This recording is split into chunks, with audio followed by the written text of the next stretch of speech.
رب ذوالجلال ارشاد فرماتا ہے کان قاب قوسین او ادنا، وہ نبی اللہ کے اتنے قریب ہوئے جتنے دو قوس، دو کمان ایک دوسرے کے قریب ہوتے ہیں، دو کمانوں سے بھی زیادہ رب کے قریب ہوئے۔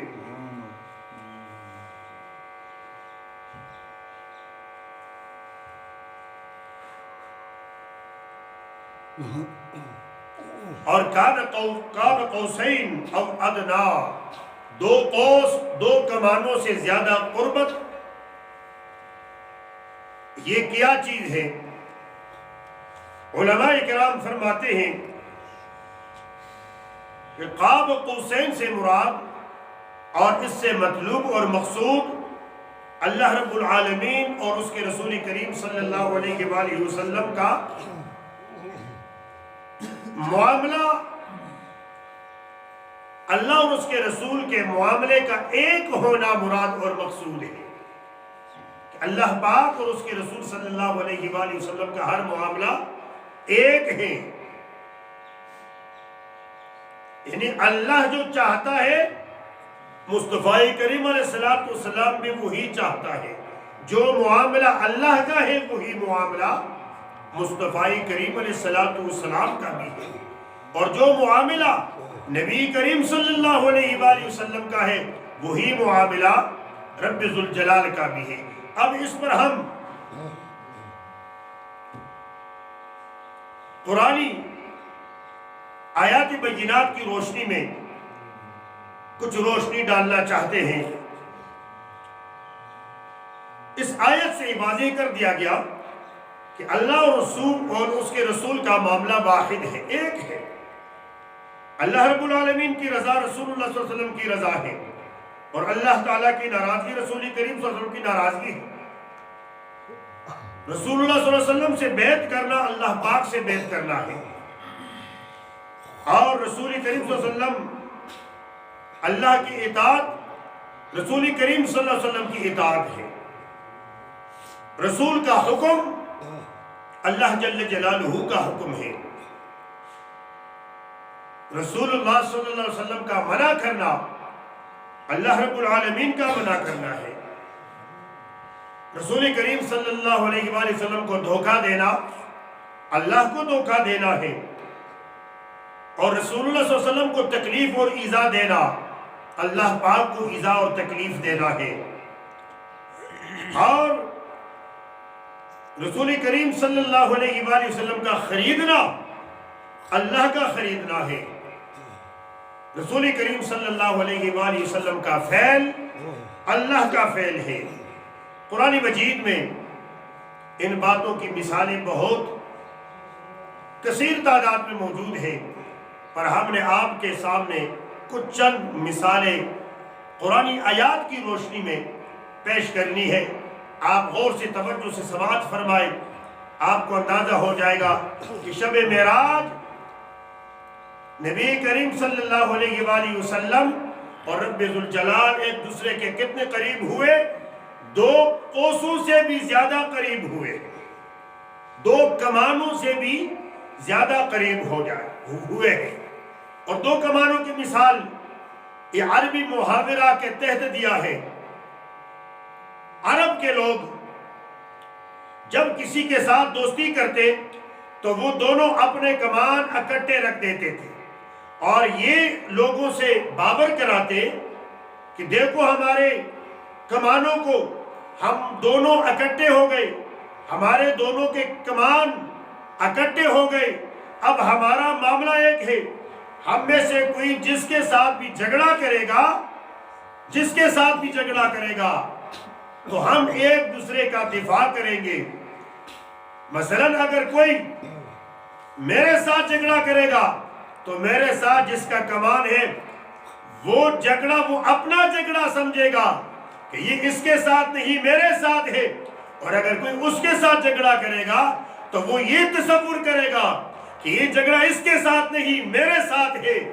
یعنی یہ یوں سمجھے کہ جو اللہ کے ساتھ جھگڑا کرتا ہے وہ اللہ کے ساتھ جھگڑا نہیں، وہ مصطفیٰ کریم کے ساتھ جھگڑا ہے، اور جو مصطفیٰ کریم علیہ السلام کے ساتھ جھگڑا کرتا ہے تو رب فرماتا ہے نادان، یہ مصطفیٰ کریم علیہ السلام کے ساتھ جھگڑا نہیں، یہ ڈائریکٹ اللہ کے ساتھ جھگڑا ہے۔ آئیے اب قرآنی آیات کی طرف۔ سورہ النساء میں رب ذوالجلال ارشاد فرماتا ہے من یطع الرسول، جس نے اللہ کے رسول کی اطاعت کی، من یطع الرسول، جس نے رسول کی اطاعت کی، جس نے رسول کا حکم مانا، فقد اطاع اللہ، پس بے شک اس نے اللہ کی اطاعت کی۔ اس آیت میں واضح تصریح ہے کہ رسول کریم صلی اللہ علیہ وآلہ وسلم کی اطاعت کس کی اطاعت ہے؟ اللہ کی اطاعت ہے۔ اطاعت میں ایک ہو گئے۔ سورہ الفتح میں رب ذوالجلال ارشاد فرماتا ہے ان الذین یبایعونک انما یبایعون اللہ، بے شک جو لوگ رسول اللہ صلی اللہ علیہ وسلم سے بیعت کر رہے تھے، صحابہ اکرام بیعت رسول کریم صلی اللہ علیہ وآلہ وسلم سے کر رہے تھے، نبی کریم صلی اللہ علیہ وآلہ وسلم صحابہ اکرام سے بیعت لے رہے تھے، بیعت لینے والے نبی تھے اور بیعت کرنے والے صحابہ تھے۔ رب ذوالجلال نے فرمایا میرے نبی، آپ جب صحابہ سے بیعت لے رہے تھے وہ تو اللہ بیعت لے رہا تھا، اللہ نے نبی کے بیعت کو اپنا بیعت قرار دیا۔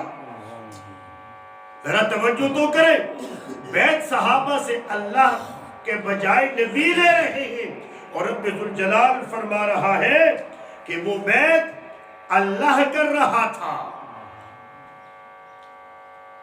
رسول کریم صلی اللہ علیہ وآلہ وسلم کا ہاتھ صحابہ کے ہاتھوں پر تھا، نیچے صحابہ کے ہاتھ، اوپر نبی کے ہاتھ مبارک تھے۔ رب ذوالجلال نے فرمایا ید اللہ فوق ایدیہم، ید اللہ فوق ایدیہم، ان کے ہاتھوں کے اوپر اللہ کا ہاتھ تھا۔ سبحان اللہ۔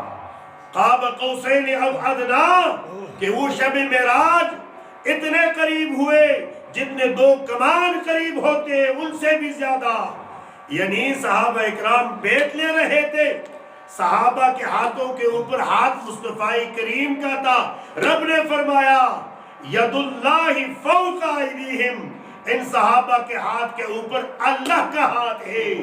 اللہ نے اپنے نبی کے ہاتھ کو اپنا ہاتھ فرما دیا، اپنا ہاتھ قرار دیا۔ اتنی قربت، اتنی نزدیکی، اتنی وحدت کسی اور میں ہو سکتی ہے؟ اگر ہوگی تو چند سالوں کے لیے ہوگی، پھر درمیان میں کوئی لالچ آ جائے گے تو ختم ہو جائیں گے، لیکن وہ قربت، وہ وحدت، وہ یگانگت، وہ اتحاد ایسی ہے، ازل سے ہے ابد تک، جو کبھی ختم نہیں ہوگی۔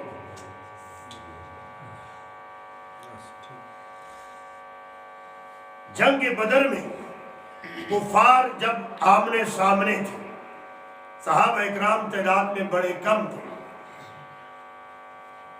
نبی کریم صلی اللہ علیہ وآلہ وسلم نے مٹھی مبارک میں کنکریاں لی اور کفار کی طرف اس کنکریوں کو پھینک دیا۔ سورہ انفال آیت نمبر 17 میں بڑے واضح الفاظ سے یہ واقعہ بیان ہوا ہے۔ نبی کریم صلی اللہ علیہ وآلہ وسلم نے مٹھی بھر کی کنکریوں کی کس کی طرف پھینکی؟ کافروں کی طرف۔ کتنے دور سے؟ کافی دور سے، میلوں کے حساب سے دور سے پھینکی، اور اللہ کریم نے وہ کنکریاں ان کے چہروں تک پہنچا دی، اور جس چیز کو ایک ایک کنکری لگی انہیں پتا چلا کہ اس کنکری کی طاقت کیا تھی۔ کنکریاں کس نے پھینکی؟ بولیے، نبی کریم صلی اللہ علیہ وسلم نے کنکریاں پھینکی۔ رب ذوالجلال کی رحمت جوش میں آئی اور وحی نازل فرمائی وما رمیت اذ رمیت ولکن اللہ رمی، آپ نے حقیقتاً کنکریاں نہیں ماری، مارنے والے مصطفیٰ کریم علیہ السلام ہے۔ رب فرماتے آپ نے کنکریاں نہیں ماری جب آپ کنکریاں مار رہے تھے، بلکہ وہ تو رب نے کنکریاں ماری ہے۔ مصطفیٰ کریم علیہ السلام کے کنکریاں پھینکنے اور مارنے کو رب نے اپنا فعل قرار دیا کہ وہ کنکریاں رب نے ماری ہے۔ اتنا اتفاق، اتنی وحدت، یگانگت اور کسی میں نظر کوئی تصور ہی نہیں کر سکتا۔ مدینہ منورہ سے 70 انصار صحابہ، 70 نقبہ مکہ المکرمہ کے گھاٹی میں تشریف لائے اور اپنی جانوں کا سودا کیا مصطفیٰ کریم علیہ السلام کے ساتھ جنت کے بدلے میں۔ مصطفیٰ کریم علیہ السلام نے فرمایا تم میرے ساتھ سودا کرو، میں تمہیں تمہاری جانوں کے بدلے میں کیا دوں گا؟ جنت دوں گا۔ اس سے تو ایک بات یہ ثابت ہوئی کہ اللہ پاک نے مصطفیٰ کریم علیہ السلام کو جنت کا مالک بنایا، ورنہ میری ملکیت میں کوئی چیز نہ ہو تو میں اس کو بیچ سکتا ہوں یا آپ بیچ سکتے ہیں؟ آپ کے اختیار میں، آپ کے اپنے اختیار میں، قبضے میں، آپ کے تصرف میں کوئی چیز نہ ہو تو آپ وہ بیچ سکتے ہیں؟ نہیں بیچ سکتے، اجازت ہی نہیں ہے۔ لیکن مصطفیٰ کریم علیہ السلام انصاری مدینہ کے ساتھ سودا کرتے ہیں۔ سودا کس چیز کا؟ کہ تم مجھے اپنی جانیں دے دو اور میں تمہیں اس کے بدلے میں جنت دے دیتا ہوں۔ یہ سودا رب کو اتنا پسند آیا کہ رب ذوالجلال نے فرمایا ان اللہ اشترى من المؤمنین انفسهم واموالهم بان لهم الجنہ، بے شک اللہ نے مومنوں کی جانوں کو اور مالوں کو جنت کے بدلے میں خرید لیا۔ خریدا کس نے تھا؟ مصطفیٰ کریم علیہ السلام نے خریدا تھا۔ میرے دوستوں، میرے بھائیوں، میرے نبی کے غلاموں، آپ اس نبی کی رحمت اور شفقت کے سائے تلے ہیں۔ اس نبی کی امت ہے جو مسلمانوں سے جنت کے سودا فرما لیتے ہیں۔ رب فرماتے ہیں ان کے جانوں اور مالوں کا سودا رب نے ان کے ساتھ کر لیا۔ اس سے معلوم ہوا رب کا مومنوں کے ساتھ سودا اور نبی کا سودا ایک ہوتا ہے۔ جن کے ساتھ نبی سودا فرما دے، سمجھو نبی کا سودا کس کا سودا ہے؟ اللہ پاک کا سودا ہے۔ یہی مطلب قان قاب قوسین او ادنا کہ شب معراج اللہ اور اس کے رسول ایک دوسرے کے اتنے نزدیک ہو گئے، اتنے قریب ہو گئے جتنے دو کمان، بلکہ ان سے بھی زیادہ قریب ہوتے ہیں۔ ایک مرتبہ منافقوں نے رسول اپنے ذہن میں، اپنے گمان میں، اپنے خیال میں، کس نے؟ منافقوں نے، منافقین نے اپنے گمان میں، اپنے خیال میں، اپنی سوچ میں نبی کریم صلی اللہ علیہ وآلہ وسلم کو دھوکہ دیا کہ ہم نے محمد ربی صلی اللہ علیہ وسلم کو دھوکہ دے دیا۔ یہ سمجھتے نہیں، یہ جانتے نہیں، ویسے کہتے میں تبلیغ کرتا ہوں، ویسے کہتے میں یہ کہتا ہوں، میں یہ کرتا ہوں۔ ہم دھوکہ دے رہے ہیں اور یہ سمجھتے نہیں ہیں۔ اپنے گمان میں، اپنے خیال میں منافقوں نے نبی کریم صلی اللہ علیہ وآلہ وسلم کو دھوکہ دیا۔ جب دھوکہ دیا تو رب ذوالجلال نے فرمایا یخادعون اللہ، ان منافقوں نے اللہ کو دھوکہ دیا۔ ان منافقوں نے کس کو دھوکہ دیا؟ اللہ کو دھوکہ دیا۔ اللہ کو کوئی دھوکہ دے سکتا ہے؟ اللہ تو عالم الغیب ہے، اللہ تو اندر باہر کو جانتا ہے۔ اللہ پاک تو یعنی وہ تو انسان کی ہر حرکت اس کے اختیار میں ہے۔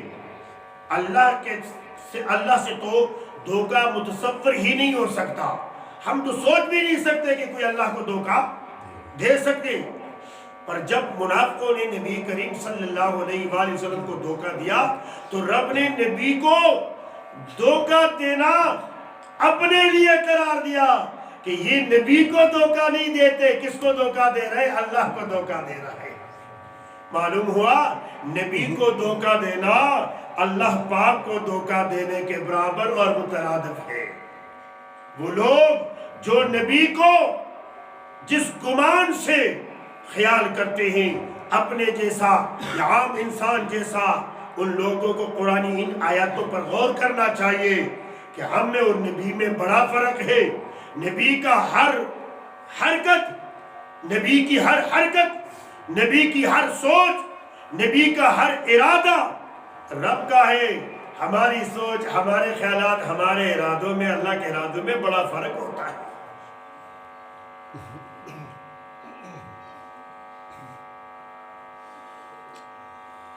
نبی کریم صلی اللہ علیہ وآلہ وسلم کو تکلیف دینا کفار مکہ نے بہت تکلیف دیا، اور رب ذوالجلال نے فرمایا ان الذین یؤذون اللہ ورسولہ لعنہم اللہ فی الدنیا والآخرہ.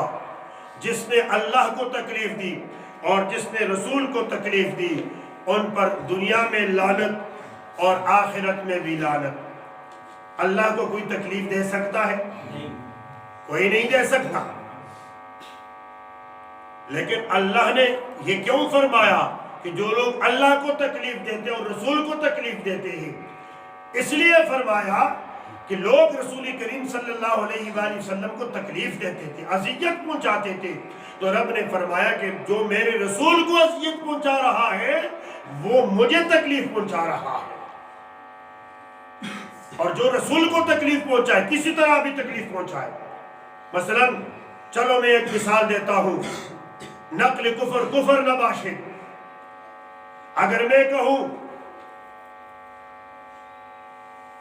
کہ اگر اللہ نہ کہتا کہ نبی کو مانو تو میں تو اس کا نام بھی نہ لیتا، میں تو اس کو کبھی نہ مانتا، میرا کوئی چچا زاد بھائی تو نہیں تھا، میرا کوئی رشتہ دار تو نہیں تھا، میں کبھی اس کو نہ مانتا.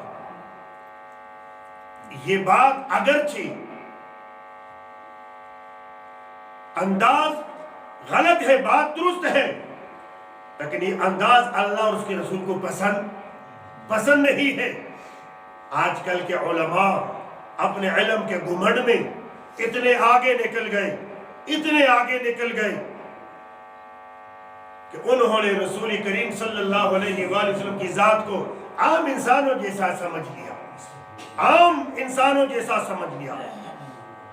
نہیں میرے بھائی، میرے دوست، اللہ ہدایت دے، اللہ پاک آپ کے علم کی حفاظت فرمائے. علم کے گھمنڈ میں نہ آنا، علم کے تکبر میں نہ آنا، علم کے غرور میں نہ آنا. علم کے گھمنڈ اور غرور اور علم کے متکبر برباد ہوئے، تباہ ہوئے، وادی گستاخی میں جا گرے ہیں، جہنم رسید ہو چکے ہیں. علم وہی علم ہے جو انسان کو عاجزی سکھا دے، جو انسان کو عاجزی، تواضع سکھا دے، وہ علم ہے. اور جو علم انسان کو تکبر سکھا دے، انسان کو غرور سکھا دے، انسان کو مغرور بنا دے، وہ علم رحمان نہیں، علم شیطانی ہوتا ہے.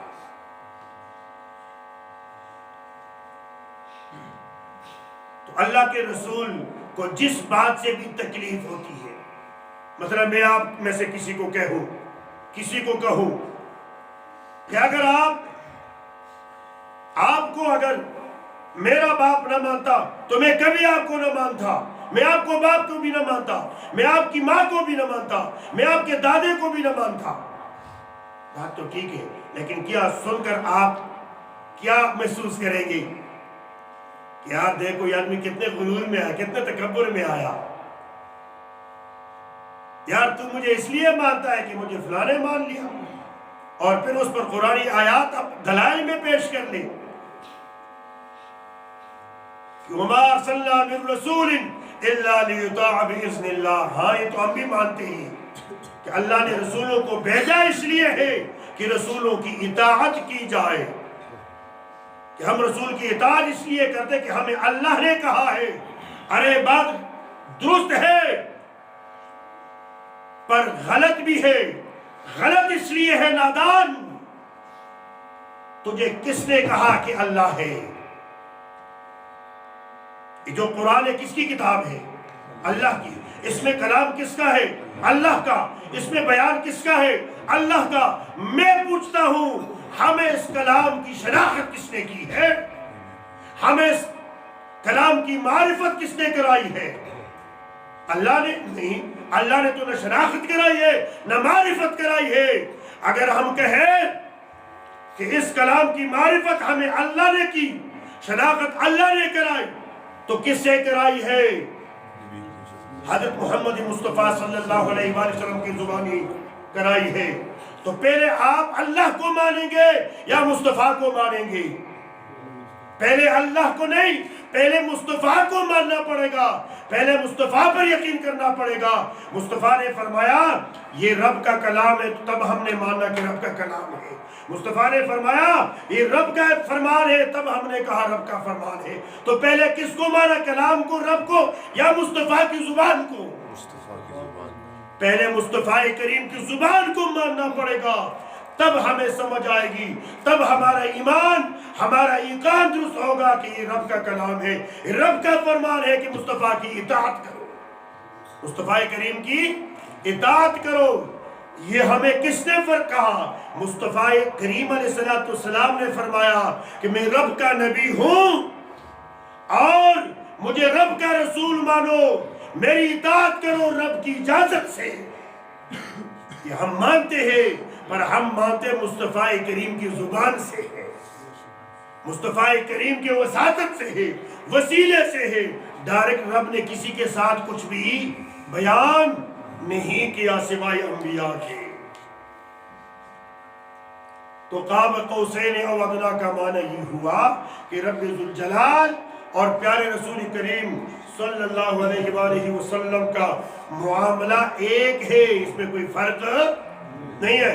ہاں ایک فرق ہے اللہ میں اور اس کے رسول میں، کان کھول کے سن لیں، کان کھول کے سن لیں۔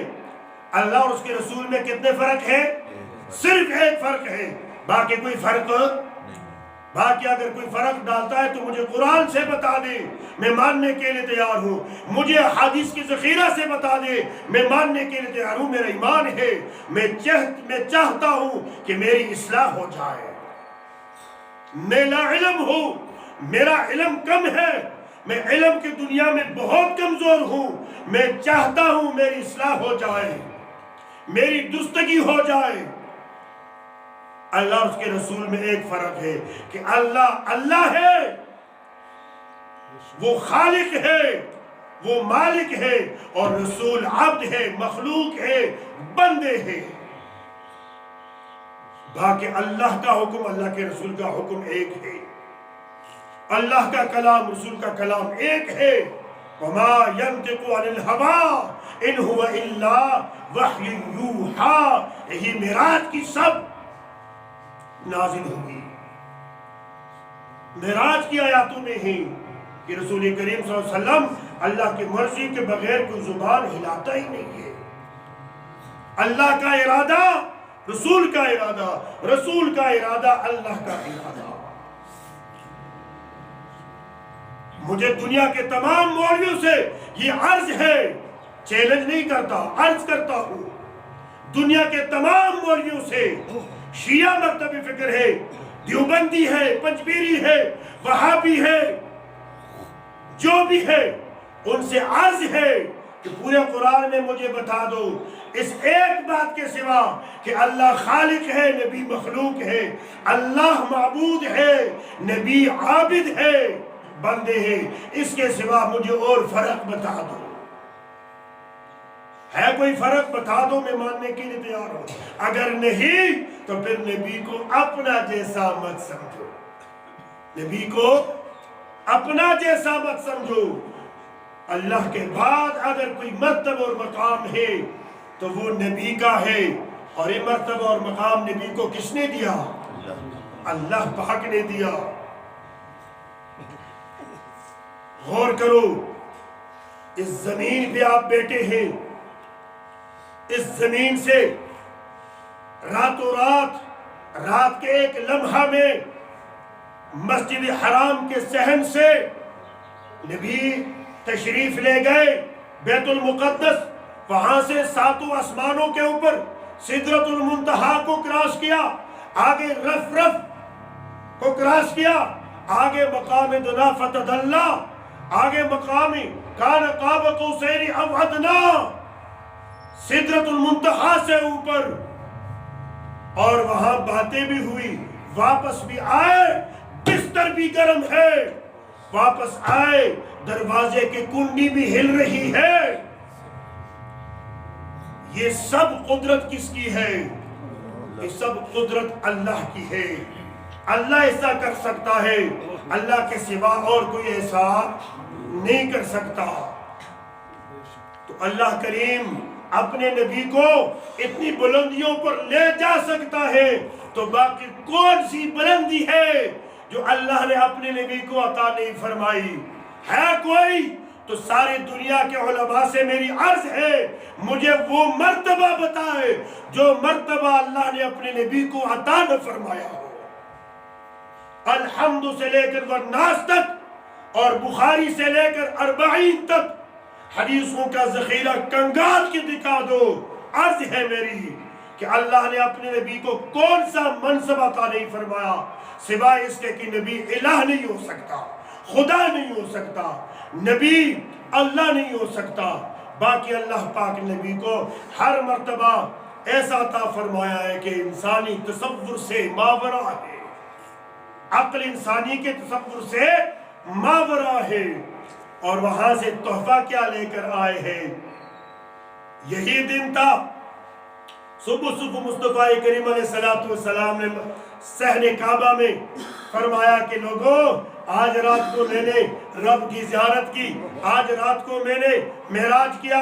کسی نے کہا استغفر اللہ استغفر اللہ، یہ کیا کہہ رہے ہیں؟ یہ تو عقل نہیں مان رہی، یہ کیا کہہ رہے ہیں؟ انکار کر گئے۔ حدیثوں میں ہے اور رب نے بھی فرمایا، اس لیے ہم کر رہے تاکہ ہم آپ کو اپنی بعض نشانیاں دکھا دیں۔ لوگوں نے انکار کیا، جنہوں نے انکار کیا وہ گمراہ ہو گئے۔ اور صدیق اکبر کے پاس کفار جب آئے کہ پتہ ہے آپ کو، آپ کا جو دوست ہے محمد وہ کیا کہتا ہے پتہ ہے؟ اس نے کہا نہیں کوئی پتہ نہیں، کیا کہہ رہے ہیں؟ انہوں نے کہا اعتراض کیا، خوش ہوئے کہ انکار کر دے گا؟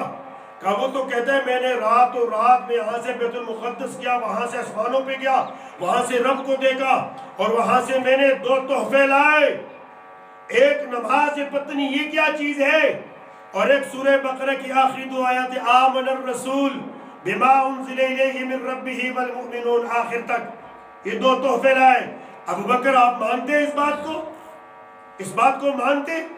ابو بکر صدیق رضی اللہ تعالی عنہ نے آہ بھر کے فرمایا، جواب دیا، تم تو یہ بات کہتے ہو، میں نے تو اس محمد کی اس سے بھی بڑی بڑی باتیں مانی ہے، تو معمولی بات ہے، وہ تو جھوٹ بولتے ہی نہیں ہے، میں تو اس کی ہر بات تسلیم کرتا ہوں، ہر بات مانتا ہوں۔ جب بارگاہ مصطفیٰ میں پہنچے تو مصطفیٰ کریم علیہ السلام نے آپ کو صدیق کا لقب دیا۔ صدیق یعنی بہت زیادہ تصدیق کرنے والا، صدیق کا لقب دیا۔ تو میرے بھائیوں، یہ جو نماز آئی ہے نا، نماز 5 وقت کی نماز، یہ آج گزشتہ رات شب معراج تھی، آج معراج کا دن ہے، یہ اس رات کو ہم پہ فرض ہوئی تھی 50 نمازیں، اور 50 نمازوں سے 5 نمازوں میں آ کر 5 نمازیں ہوئی۔ ہم پڑھتے 5 نمازیں ہیں لیکن ثواب ہمیں 50 نمازوں کا ملتا ہے۔ یہ کس نے تحفہ بھیجا ہے؟ اللہ نے۔ اور کس کے ہاتھ میں بھیجا ہے؟ نبی کریم کے ہاتھ میں بھیجا ہے۔ اور کس کے لیے بھیجا ہے؟ بولیے ہمارے لیے، ہمارے لیے، ہمارے لیے بھیجا ہے۔ یہ تحفہ قبول ہے کہ نہیں؟ قبول ہے نا، لیکن افسوس تحفے زبانی حد تک تو قبول ہے، قبول کرتے ہیں۔ یہ اگر تحفہ ہوتا پیسوں کی صورت میں، سونے کی صورت میں، چاندی کی صورت میں، کپڑے کی صورت میں، جواہر اور ہیروں کی صورت میں، کسی اور چیز کی صورت میں تحفہ ہوتا تو ہمیں نمبر بھی نہ ملتا، ہم ایک دوسرے کے اوپر چلانگے مار کے پہنچ جاتے کہ تحفہ دو تحفہ دو تحفہ دو۔ لیکن نماز کا تحفہ ہمیں مصطفیٰ کریم عرش سے اوپر سے لے کر لائے اور ہمیں دیا کہ اس میں میری آنکھوں کی ٹھنڈک ہے۔ لیکن ہمیں صبح بھی خبر نہیں رہتی، ظہر کو بھی خبر نہیں رہتی، عصر کو بھی خبر نہیں، مغرب کو بھی خبر نہیں، عشاء کو بھی خبر نہیں، سوئے ہیں اور سو کر خواب کی دنیا میں چلے جاتے ہیں۔ کبھی ہم نے سوچا کہ رب نے تحفہ بھیجا ہے اور کل ہم سے پوچھے گا کہ میرا تحفہ کدھر ہے، میرے تحفے کی حفاظت کیا کہ نہیں، میرا تحفہ قبول کیا ہے کہ نہیں؟ اور ایک تحفہ سورہ بقرہ کی آخری 2 آیاتیں ہیں، یہ زبانی یاد کر لو۔ نبی کریم صلی اللہ علیہ وآلہ وسلم فرماتے ہیں جس نے رات کو آخری 2 آیاتیں تلاوت کر کے سویا، پوری رات فرشتے اس کی حفاظت فرمائے، وہ اللہ کی حفاظت میں، پوری رات عبادت میں، صبح تک رب عبادت میں لگے گا، آرام خود کرے گا، یہ اپنی نیند سویا رہے گا اور اس کی نیند عبادت میں رب تبدیل فرمائے گا۔ کیا مشکل کام ہے؟ اور جو سورہ بقرہ کی آخری آیت اپنے گھر میں تلاوت کرے گا، اس گھر میں شیطان، جنات اور یہ جو ہوائی مخلوق اثرات ہیں یہ نہیں جاتے وہاں۔ اس سے وہ گھر محفوظ ہے جس گھر میں یہ قل اعوذ برب الفلق، قل اعوذ برب الناس اور آمن الرسول سورہ بقرہ کی آخری 2 آیاتیں پڑھی جائیں۔ اللہ کریم نیک عمل کی توفیق نصیب فرمائے۔ وما علی الا البلاغ۔